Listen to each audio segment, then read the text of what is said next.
Welcome to the Judo Crazy podcast, and here with me is Luke Preston, the coach at Camberley Judo Club, a full-time training facility in England, which has produced many international players and champions.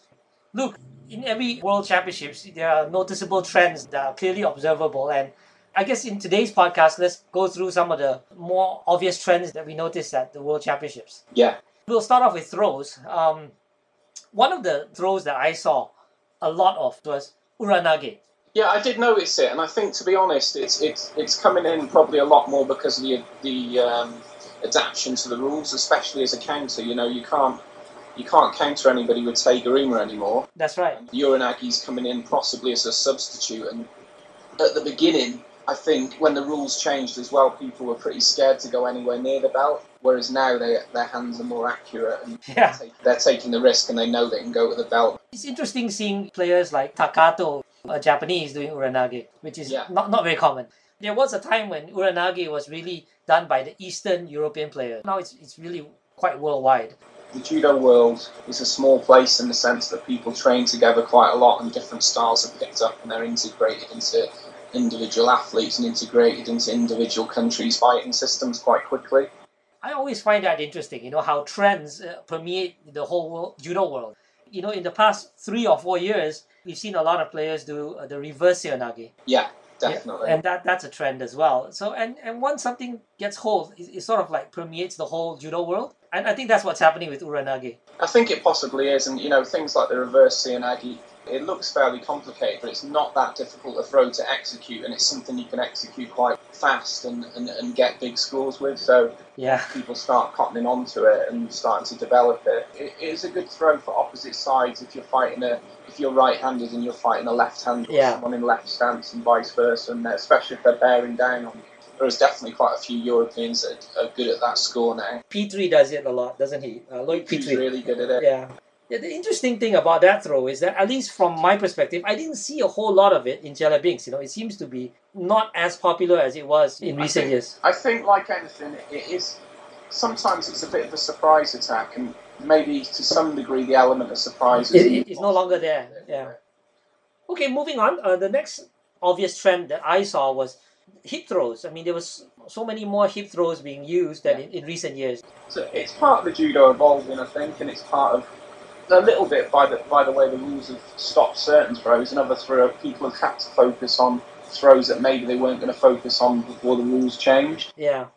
I find it fascinating that people like Papinashvili, who's a small 60-kilo player, and Takato himself, doing hip throws. Usually hip throws, we're used to big heavyweights doing hip throws. Yeah, but I think if someone's a winner, they find ways to win and they find techniques that suit, that fit them to win. And it's literally, if hip throws were banned and people like Papinashvili and Takato would find something else that they could work.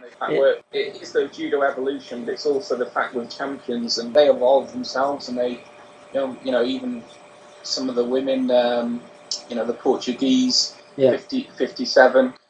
Montero, Montero, she used to do a lot of categories, but she had to change. She's found a way to win, and I think champions just evolve their judo in any way they can to win.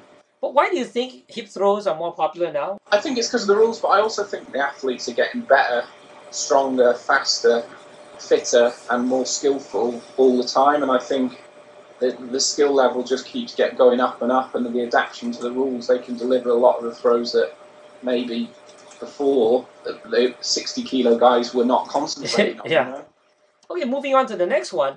I've noticed a lot of Soto makikomi.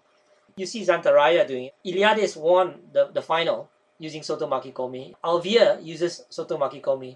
So it's also another throw that is kind of popular now. It's popular and it's hard to get off if someone's trapped you in. And I like that throw. It's an effective throw, and sometimes it's got the stigma of being a big heavyweight throw, but I think if someone really practices it and practices the reactions you can get from it, then it can score big, like it's been shown at the World Championships. It's not really a popular throw among the Japanese, is it? No, not really, no. I haven't seen it, I'm curious, in Britain, is it frowned upon, Soto makikomi? I mean, do coaches feel that not it's really, not? No? I think I don't think it's really frowned upon. Maybe it was before, but not so much these days. I think if somebody can get a throw to work and it's effective, keep going with it and then build other stuff off it. It's certainly a throw that you can fully commit to, and someone like Zantaraya throws, he goes for it on every time, fully commits his body to something, so you can see how that throw would work for him. Okay, moving on to the next trend. When I say ride and roll counter, you know what I mean by that, yeah? But like hopping over. Yeah, hopping over. Instead of, traditionally the counter to Uchimata is Uchimata Sukashi, you get out of the way. Yeah, sidestep. But sometimes you can't sidestep, and somebody's already inside. But a lot of players now are able to ride it and then tip the person over on the other side. I've seen a lot of that. I mean, that didn't used to be a common counter. Yeah, I think it's about people drilling it. The way that sidesteps were drilled, then now ride and roll or hop over is drilled that way, and it's about confidence, and it's something that can be drilled, and it's probably more that it's being drilled in clubs and training centres around the world more than it used to be. Do you do that at Camberley? Definitely. Moving on to the next point, which is about overthrows. I'm sure you saw the match between Zantaraya and Ebinuma. Did you watch that one? Yeah. I mean, Zantaraya just couldn't be thrown, could he? I mean, he was launched in the air, but he just, he's like a cat. He's amazing. It's pretty hard to put him on his back. And I'm sure you saw the match between Mudranov and Takato. The controversy came from the fact that Mudranov spun out, didn't he? He was spinning and twisting, and some scores were changed. Yeah. But the controversial one was the one where Takato was given a Waza-Ari, but then later downgraded to Yuko. Yeah. I thought it was a Yuko. I think it was probably Yuko, but I think in those fights, they're so close, and sometimes coaches, you just got to accept. There's certain throws when I say to my players, when they ask me, what do you think? And I'd say, to be honest, if you did it, I want a Waza-Ari. The truth. Exactly. Another match that was discussed quite a bit is the final between Rainier and Shichinohi, the Japanese. Yeah. Rainier twisted out, didn't he? Yeah, he did twist out, and I've only seen it from one angle. It's difficult to say for sure whether it was a score. This phenomenon of players being able to twist out and land on their front and all that, is that just better athleticism? Are players just... Judo players at the moment are the fittest and strongest they've ever been, like I said, but I think people also drill that. Zantaraya would practice his spin-offs. Really? You think that's a result of actual drills rather than just pure natural talent? It's a natural talent in the sense that he's a great gymnastic athlete, but I think he would practice doing some of those turn-offs, Right. We do sessions at Camberley sometimes where people aren't allowed to block, they can only spin off, and it's those sort of things where people develop and keep developing, because there's a certain way you get off Uchimata and there's a certain way you get off Uranagi, and he'd drill it and he'd know what he's doing. Right, the next thing is about the Shido game. And I'm not sure if it's obvious when you're just watching on video, on YouTube. But when you're there, I mean, everybody was talking about it. I was talking to David Finch, the photographer. I mean, various people who were there, everybody felt there's a lot of tactical Shido play, which, you didn't expect to be the case because the new rules are supposed to encourage big throws. But to be honest, whatever you do with Judo, players will find a way to adapt. Yeah. And that is, so it doesn't matter, it really doesn't matter what rules that are brought in. Certain players tactically will find ways. Find a way to win. And I haven't got a problem with that, because I think that's one of the beauties of Judo, that somebody can outthink and outsmart someone that might be a slightly better thrower or a better, for me, if you can find a smart way to win and you're clever, you've got to appreciate the skill in that. Well, some people are critical of Teddy Rainier for using Shido to win in the final rather than going for a big ippon throw like Inoue would have done, or Koga. It's the same thing. He wants to be world champion. In that sense, he probably thought it was the safest way to do it. And to be fair as well, the Japanese guy was bent double a lot. Rinner's controlling the sleeve and controlling his partner. And really, it's that guy's job to fight his way out of the situation as well. So with the grip fighting in Judo, for me, is just as skillful. He's a fantastic grip fighter. And I think people don't actually give him credit for the skill level of his gripping, because it's not just the fact he's a big, strong guy. When he grips with intelligence, and he actually outgrips everybody. But let me ask you this. I mean, this is sort of an aside, but what type of player do you think could beat Teddy Rainier? It would probably be someone from the under 100s that steps up, I think. Well, somebody was saying Lucas Kapelek. I think he could probably, if he got the bulk on him, could give him a good run. Teddy is phenomenal, and he's nobody at the moment can touch him. Nobody. So it was good that he was nearly thrown at the end of the last fight, because that's what people want to see. People want to see a competition that's... Yeah. Well, it was less than a minute left. It was like 49 seconds left. Imagine if that had been a Yuko. Rene would have had to decide whether to try to throw him or to just make him passive. I think with 50 seconds left, he'd have probably got him one more Shido. I think so too. Again, another aside that I want to run by you. People have theories. At least 2 people I've spoken to believe that Shichinohi getting his 3 Shidos was by design. The strategy was to get Rene complacent into the final minute and then just do that one attack so that Rene has no time to get the score back. Something like the judo equivalent of the rope-a-dope. Yeah. Find that pretty hard to believe, and that would be one of the most adventurous game plans, I think. I think probably not, but you never know. Okay, well, moving on to the 7th point. I felt the referees were really quick to give Shidos once they're in the golden score. Yeah, well, I think that's always the case. That we pretty much know as fighters and coaches that if you're in golden score and your opponent delivers 2 to 3 unanswered attacks, you're finished. You're finished, yeah.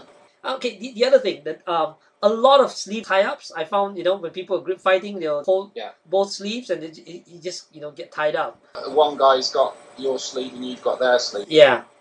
Yeah, we call that like a 50-50 situation. And I saw a lot of that. Both players getting the double sleeve grip. It comes from a right to right or a left to left fight quite often, where they both put pin in each other's strong arm. Do you notice that since the new rules, the referees are a lot more lenient about end of sleeve grip? Possibly, yeah. But I think that's a good thing because in the past, somebody's got a really strong grip, but their thumb might just slip inside, and before they can throw, they get Shido. Their spin. And to me, that's ridiculous. I personally, I don't really care how anybody grips a sleeve. Yeah. I wouldn't have any end of sleeve rules. Point number 9.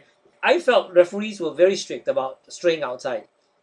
For me, I'm glad the penalty has come in for stepping out, because I think people forget that in the past, and, especially someone like John Buchanan, used the edge very well to create a reaction, and I think that's a skill in itself, and that's come back in a little bit now. The French player, Pavia, she likes to go to the edge, doesn't she? I think it's probably to create reactions and throwing opportunities, Ashley Mackenzie as well, pretty similar, that sometimes he's victim of Shido, so other times he'll throw for Ippon from there, so it's always a fine line. Yeah. Actually, if you recall, when the IJF first introduced the new rules, they were really actually quite lenient at first. And people were just straying out, and no penalties being given. So it's good that they've tightened that up a bit. Yeah. Well, the last point, of course, is about comeback. And comebacks are always difficult. Looking at the comeback attempts in Chelyabinsk, there were 3 obvious ones. Kaori Matsumoto, so dominant, everybody thought she's going to win. Gets foot swept and arm locked so easily by the American. That was just a lovely piece of judo, and you've got to remember that Marty Malloy's an Olympic medalist as well and a world silver medalist. And you did see that match, right? Or the replay of it? Yeah, I've seen the replay. Yeah, I mean, she left her hand dangling, didn't she? Her arm. She was maybe a little bit complacent, I don't know. I think probably that's a little bit maybe of complacency in the sense that she is good on the floor. If you're going to leave your arm out against someone that's proficient at juji, they're going to rip it off. That's what happens. Kayla Harrison, she lost to Aguirre, the Brazilian, but I tell you, that Aguirre looked really strong. I mean, Aguirre is peaking, I think, right now. Aguirre looked good, yeah. And Kayla was really distraught. I mean, she was crying, even though she won the bronze, and I don't think they were really tears of happiness. She's one of those people that, she doesn't go into any major event hoping to get a medal. She just wants gold. They're real tears. Gold's only good enough for her, which is why she's such a big champion, Olympic champion. But I think you probably just have to be realistic about the fact she was coming back from an injury, and to get a bronze at that stage of coming back, I think was a great achievement for her.